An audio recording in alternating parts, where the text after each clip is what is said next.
Hello, my name is Caden Dobbins, and today I'll be presenting an informative speech unveiling LSD, exploring its origins, effects, and identifications.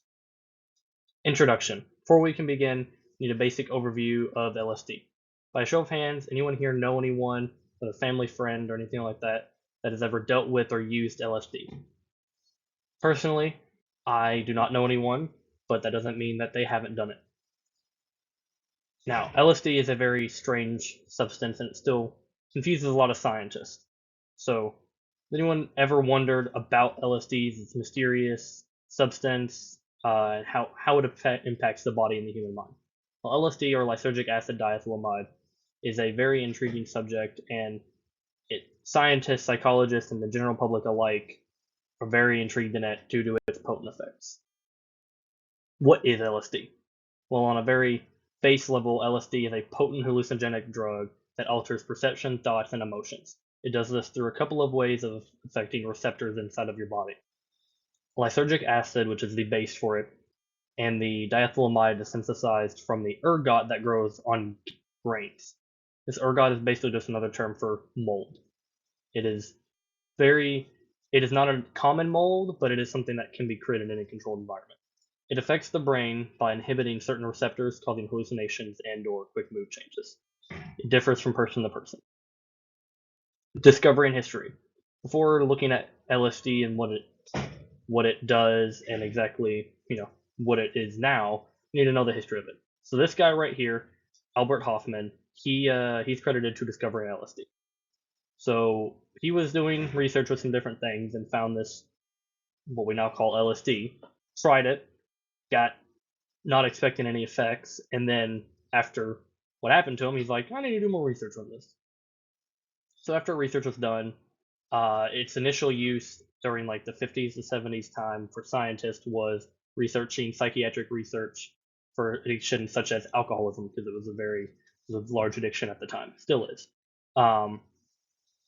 LSD also saw an emergence in the counterculture of the 1960s during the Cold War. The government and different agencies attempted to use this to see if it had potential for mind control effects and/or, just ending this war. Mechanisms and action, how it affects the body. So LSD itself, like I said before, affects multiple receptors. These receptors are serotonin that your body produces and your neurotransmitters.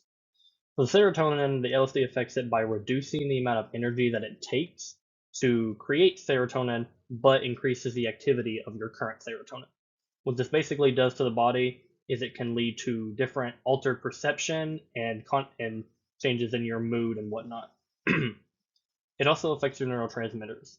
The neurotransmitters that it affects are the ones that regulate your emotion, mood, and perception. Same things that your serotonin can affect. These can both of these things combined can lead to the change in perception and even cause hallucinations for some people. It targets these receptors in your brain, and it can lead to what many people call a trip, or what it means to be under the influence. And some of these trips can even happen while taking it and during withdrawals if you're addicted to this. So this top photo here is a image of a brain scan of the activity in someone's brain, a normal person. And the bottom part is the activity in someone's brain while they're on LSD. You can see there is a much higher amount of activity in all parts of the brain and higher concentrations in ones that were already active. Effects of LSD. So there are two main types of effects. There are short-term effects and there are long-term effects. The short-term effects are generally the effects that you have while taking the drug: your hallucinations, your trips, your perception of time, sensory enhancement, mood changes, actions, things that you generally many people do not remember after they the high has gone down. The long-term effects can be flashbacks of psychological effects.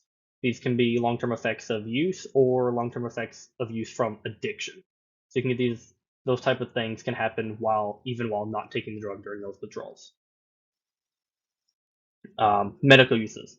How can LSD be used for good? Not almost drugs in today's world. There are two main types. There are drugs that are used medically, and there are drugs that are taken for like recreational. Um, and a lot of those recreational drugs actually have some form of medical use, which is how they became a recreational drug. If you LSD is one of these. It has shown some great potential back in the 50s to 70s with treating things such as anxiety, depression, and addiction, and even now is being looked at, used in certain psychiatric use to help patients, and to help. One specific thing is cluster headaches. Cluster headaches themselves are highly uncommon, but they're caused from a sudden release of histamine or serotonin in the body. While you're under the influence of LSD, it affects your receptors, reducing the amount of energy it takes to produce serotonin. So if your body's producing a lot of serotonin, reducing the amount of energy it takes to do that, and just making your serotonin that you already have much more active, has been looked at and seen as a possible way of treating cluster headaches. None of this has been set in stone, and is still a lot of research that must be done before anything it can be used for human testing. The risk and side effects, whether medically or more commonly for recreational use, the risk and side effects that come with LSD. LSD causes things known as trips, like I said before, and they differ from person to person. Trips can be anything from a super chill high that's like, yeah, dude, to something super extreme, like you're running up and down the street, seeing things left and right, not knowing what's going on, causing yourself to be in danger and putting others in danger as well. Many people, like I said, many people don't know what's going on during bad trips. Generally, that's the point where they kind of disassociate and their brain just kind of goes off and does its own thing. They have very little conscious control over what's going on. If it's used too much, LSD, like any drug, can lead to psychological issues and/or addiction in some cases. This chart here is split up into three main sections. This section is describing like the effects of LSD, like calming effects, like being at peace, different things. This spot down here is the feeling of drowsy or like stimulus, and the red up here is like hyperactivity. Those generally considered with bad trips, and these little lines show, the points at which a majority of people reach for their risk and side effects. Addiction and dependence. So obviously with any drug comes addiction if used too much, and this can even lead to dependence. So of all the hallucinogenic drugs that exist today, LSD is the most potent of these. Although it is relatively non-addicting on its own. Now, this doesn't mean that you should go out and do or take LSD. It's not saying that, but it is relatively non-addictive. Now, the psychological dependence is a term that you will commonly hear thrown around in the scientific world, especially when talking about these things. It's used to describe someone who believes that they need something to feel good, or in layman's terms, addiction. It describes the idea that even before, during, and after anything, whether that be an addiction, drug, whatever, everyone is connected to. You're still connected to this in some emotionally in some way. So it's very difficult to break that addiction independence. And that's what researchers are trying to figure out more about, is how to stop those things if it's used medically. This right here, I've listed the number for psychological dependence. This number is not just for LSD, it's for anything. If you or someone you know is dealing with some type of addiction or dependence, call this number and you or them can get the help that you need to start your path to recovery. The legal status. Obviously, LSD is a recreational drug and is illegal in most places. There are very few places that it is legal, but general rule of thumb, especially in America, is it's illegal. Just don't do it. It's a drug. Due to its strength and danger, it can have extreme cases. This is part of the reason why it's illegal, along with the fact that it's just a drug. So you can, if you do get caught taking, under the influence, or in possession of, or selling LSD, you can be detained and sent to prison. So if it's a first time offense, meaning you've never been arrested before, at least not for this matter, you can face up like a minimum of about 5 years if there was no injury or death in cause. But if there was some form of injury or death that led them to finding you, or something that you did while during a trip, you can face up to 20 years. Cultural impact. So a lot of people probably attribute hallucinogenic drugs such as LSD with hippies. This is kind of due to the belief that hippies had, where they want the idea of hippies, where they wanted to reach peace and tranquility and a calm mind. One of the effects that LSD can have is causing calm and relieved trips. Some people even believe that the LSD could cause them to find their inner peace or their innermost self. LSD has also affected the Western culture, such as art, literature, and most obviously music.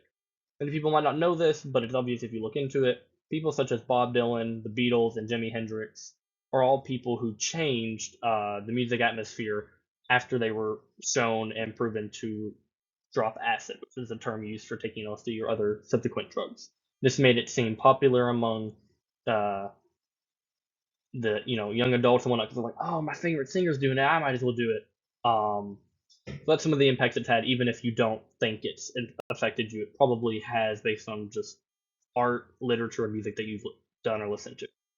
Um, Misconceptions and myths. There are a lot of misconceptions and myths that get thrown around about anything, and LSD is no different. There are four main ones that I've listed here. The first one is that LSD can help you discover your innermost self. Like I said, with hippies, this was their use for it and their kind of belief. Though some trips can cause people to feel very calm and have very vivid, like almost images or dreams that make them feel like they found peace. They might get something out of it. This is not true for everyone. There are such things as bad trips, and people are definitely not finding their innermost self during those. Then you have LSD is always an awesome high. Like I said, there's bad trips. There's plenty of people that can say, yeah, no, LSD is not a good thing. I almost I almost died and got myself injured doing this, this, and this. It's a very wild world when you're under the influence of a drug. The third one is LSD is one of the most dangerous drugs you can abuse. Though it is extremely potent and can have some really bad trips, for the majority of people that take or use LSD, uh, they will have a fairly medium to mellow high. Uh, and due to its non-addictive nature, it's not it, it's dangerous, but it's not the most dangerous. Stuff like cocaine, heroin, and all that is still much more dangerous. Then the fourth and final one that I have listed here is frequent LSD use will make you go insane. Now, addiction can make people go insane if they have withdrawals from it long enough and can cause them to have really bad psychological and mental issues. But due to LSD's non-addictive nature, majority of people that take it, especially if you only take it once or twice, um, you'll probably be fine. You'll suffer some very minor effects, if any. Current research done on it. So we talked about the kind of history and the research that had been done before. There is research going on now about LSD. It's kind of sparked a resurgence during the last few years, due to the idea that it can help people in more than just one way, such as for therapeutic reasons. Studies are investigating how LSD-induced experiences may promote positive change in well-being, personality, and behavior. So things like one of those anti-anxiety medications or antidepressant medications. This is being looked at to be used for some of those things, kind of just helping better human life. Conclusion. So LSD, or lysergic acid diethylamide, is a hallucinogenic drug made from ergot. There's some of the things we learned from it today. Today in my speech, research was done through the 50s and 70s when it was discovered, being used for medical. That research has been resparked in recent years and shows potential for good use. Although LSD is still a bad drug, and I do not recommend taking it, especially even if a doctor prescribes it, because currently there's not enough research done to be prescribing it to anything. LSD has also impacted our culture in many ways, and we saw this through art, literature, music, most especially. So let us continue as a group to delve into the mysteries of LSD with caution and understanding, recognizing both its potential and risk in the realm of human conscience. So let us, continue to find out more about this drug, because researchers see it having some potential. But go in there with an open mind, but also know it's dangerous. You can't just trust everything you hear. Sources. These are the sources that I used. And that concludes my presentation. Thank you so much. Have a wonderful day. Bye bye.